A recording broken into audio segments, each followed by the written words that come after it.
नमस्कार समाज बंधुओं। कमर शरीर का महत्वपूर्ण हिस्सा है जो हमें चलने फिरने, उठने बैठने, झुकने और अन्य दैनिक गतिविधियों के लिए मदद करता है। लेकिन कई बार हमें कमर में दर्द का सामना करना पड़ता है जो हमारे दैनिक जीवन को प्रभावित कर सकता है। कमर दर्द के कई कारण हो सकते हैं, जैसे कि गलत उठने बैठने की आदत, गलत तरीके से सामान उठाने की आदत या मांसपेशियों की कमजोरी आदि। अगर समय रहते इस बीमारी का उपचार नहीं किया जाए तो कई गंभीर परेशानियां हो सकती हैं। तो चलिए आज जानते हैं डॉक्टर आशीष जी से कमर दर्द के कारण और उसके इलाज के बारे में। कमर दर्द के लक्षण क्या क्या होते हैं? तो जनरली आपने देखा होगा कि महिलाएं किचन वर्क भी रहता है और हाउस होल्ड एक्टिविटीज़ भी रहती हैं, तो उसमें झुकने का काम ज़्यादा रहता है, लॉन्ग स्टैंडिंग का काम ज़्यादा रहता है। तो या फिर अगर हम यूथ की तरफ जाएँ, तो आज का जो आधुनिक युग है, उसमें जो आईटी सेक्टर है, उसमें लॉन्ग सिटिंग जो है, वो यूथ की रहती है। और दूसरे साथ-साथ ये है कि उनके जो आवर्स हैं, जो उनके जॉब आवर्स हैं, वो काफ़ी लंबे हैं, तो लॉन्ग सिटिंग की वजह से उनके कमर में दर्द एक आम समस्या है। तो दोस्तों, लक्षण की बात करें तो इसमें लक्षण क्या देखने को मिलते हैं कमर में? जनरली आपके कमर में आपको वॉकिंग के दौरान आपको कमर में दर्द फ़ील होगा, या कहीं आप ज़्यादा लंबी सिटिंग कर रहे हैं तो उसके बाद आपको, जैसे सिटिंग कर रहे हैं लंबी, तो उसके बाद भी आपको फ़ील होगा कि मेरे कमर में दर्द हो रहा है। इसके अलावा आप जैसे ज़्यादा समय तक खड़े हुए हैं, उसके बाद भी आपको कमर में दर्द के साथ-साथ पैरों में झंझनाहट, पैरों में सूनापन, इस तरह का भी आपको फ़ील होगा। कई केसों में देखा गया है कि पेशेंट के पैर में एक समय तक अगर कमर दर्द होता है और उसके साथ-साथ उसके पैरों में झंझनाहट, सूनापन हो रही है, तो लंबे समय तक अगर कोई इसको अवॉइड कर रहा है, तो इस तरीके से लक्षण देखने को मिलते हैं कि उसके पैर में भी जो है, सूजन के साथ-साथ पैर में कमज़ोरी भी आना स्टार्ट हो जाती है। और ये कमज़ोरी इतनी बढ़ जाती है कि कहीं न कहीं एक लकवे का शिकार हो जाता है। कहीं न कहीं जो एक कंडीशन होती है जिसको हम फुट ड्रॉप भी देखने को मिलता है, वो भी कंडीशन इसमें कमर दर्द में देखने को मिलती है। कमर दर्द के कारण क्या क्या होते हैं? तो दोस्तों, कमर दर्द के कारण मैंने आपको बताया कि महिलाओं में बहुत एक आम है कमर दर्द का होना। तो महिलाओं में जनरली मॉर्निंग से इवनिंग तक का जो शेड्यूल रहता है, उसमें झुकने का काम भी होता है, बैठने का काम भी होता है, और जो हाउस होल्ड एक्टिविटी है उसका भी काम रहता है। तो उस कंडीशन में झुकने से लेकर, बैठने से लेकर, मांसपेशियों में जो खिंचाव होता है, मांसपेशियों में जो दर्द होता है, वो सबसे मुख्य कारण है। तो कमर दर्द का जो मुख्य कारण है, एक तो महिलाओं में स्पेशली देखने को मिलेगा, और अगर हम यूथ की तरफ चलते हैं, तो जो जिम है, उसके अंदर गलत तरीके से वेट उठाना, गलत तरीके से एक्सरसाइज करने से भी हमारे जो है कमर में पेन हो जाता है। तीसरी तरफ चलते हैं तो लॉन्ग सिटिंग से जो है करीबन 8 से 10 घंटे की लगातार सिटिंग होने के बाद भी हमारी जो मसल्स हैं, वो वीक हो जाती हैं और सारा लोड जो है डिस्क की तरफ जाने लग जाता है। एक समय पे हमें उस कमर दर्द को अवॉइड करने की वजह से हम देखते हैं कि हमें स्लिप डिस्क का शिकार भी होना पड़ जाता है। तो दोस्तों, ये सबसे मुख्य कारण है 3।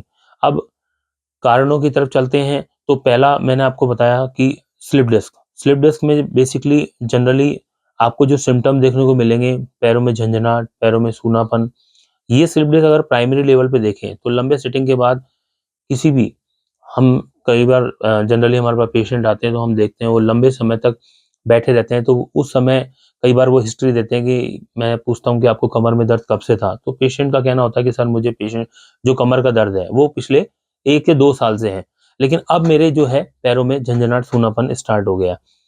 तो दोस्तों, मैं यही कहना चाहूँगा कि अगर जो स्लिप डिस्क है, अगर ग्रेड 1 रहती है, अगर स्लिप डिस्क अर्ली फेज़ पे, जिसको डिस्क हर्निएशन बोलते हैं हम बेसिकली, तो अर्ली फेज़ पे अगर इसकी रोकथाम कर ली जाए, हमें जैसे अब रोकथाम के लिए अगर हम सोचें, तो अगर अर्ली फेज़ पे हम एक्सरसाइज कर लें, या अर्ली फेज़ पे हम फिज़ियोथेरेपी ट्रीटमेंट ले लें, या मेडिसिन्स ले लें, या फिर एक्सरसाइज कर लें, तो इससे हम अर्ली फेज़ पे हम इसकी रोकथाम कर सकते हैं। लेकिन अगर स्लिप डिस्क एक लेवल से ज़्यादा बढ़ जाए, जिसका बल्ज बहुत ज़्यादा हो जाए, तो उसके बाद जब हमारे पैरों में झंझनाहट, सूनापन ज़्यादा हो जाता है, तो उसकी वजह से फिर हमें हो सकता है सर्जरी की तरफ भी जाना पड़े। तो दोस्तों, मैं आपको यही कहना चाहूँगा कि स्लिप डिस्क के जो भी पेशेंट हैं, अर्ली फेज़ पे हैं, वो अपना ध्यान रखें और समय पे उपचार लें।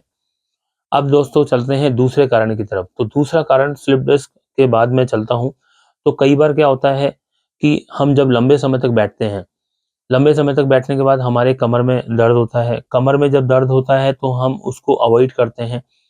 अवॉइड करने के साथ-साथ हम क्या करते हैं कि एक समय के बाद क्या होता है कि जो आपकी मसल्स होती हैं, वो मसल्स वीक होना स्टार्ट हो जाती हैं। फिर और एक समय के बाद देखेंगे तो मसल वीक होने के साथ-साथ आपको कमर में अकड़न भी फ़ील होगी। उसके बाद कारण क्या है कि जब कमर में आपको अकड़न फ़ील हुई, तो उससे आपका दर्द जो है वो धीरे-धीरे पैरों में भी जाना स्टार्ट हो जाएगा। तो उसकी वजह से कहीं न कहीं आपके जो है वो टिश्यू भी डैमेज होना स्टार्ट हो जाते हैं। कमर दर्द में डायग्नोसिस कैसे करा जाए? कमर दर्द के डायग्नोसिस के लिए कुछ क्लिनिकल टेस्ट होते हैं और पहले हम लोग फाइंडिंग करते हैं इसका। कमर दर्द के लिए हम एक्स-रे कराते हैं, एमआरआई कराते हैं। अगर नॉर्मल पेन होता है तो हम एक्स-रे कराते हैं, जिसमें कई बार हम देखते हैं कि उसमें हमें स्पाज़म देखने को मिलता है। तो एक्स-रे से फाइंडिंग करके भी हम जो है वो कमर के दर्द को ट्रीट कर लेते हैं। लेकिन अगर कमर दर्द 1 साल या 2 साल मतलब लंबे समय से चलता आ रहा है और पेशेंट को शुरू में कमर दर्द ही था और बाद में उसने अवॉइड किया और उसकी परेशानी को बाद में उसने डॉक्टर को दिखाया, तो इसके बाद एक और इन्वेस्टिगेशन होता है जिसको बोलते हैं एमआरआई। तो उसके लिए हमें कमर की एमआरआई करानी पड़ती है। उसमें हम देखा जाता है कि कौन से डिस्क में कहाँ बल्जिंग है, कहाँ नर्व कंप्रेशन आ रहा है, तो उसके बाद ही हम इसको डायग्नोस कर सकते हैं। कमर दर्द में क्या-क्या सावधानियों का ध्यान रखना चाहिए?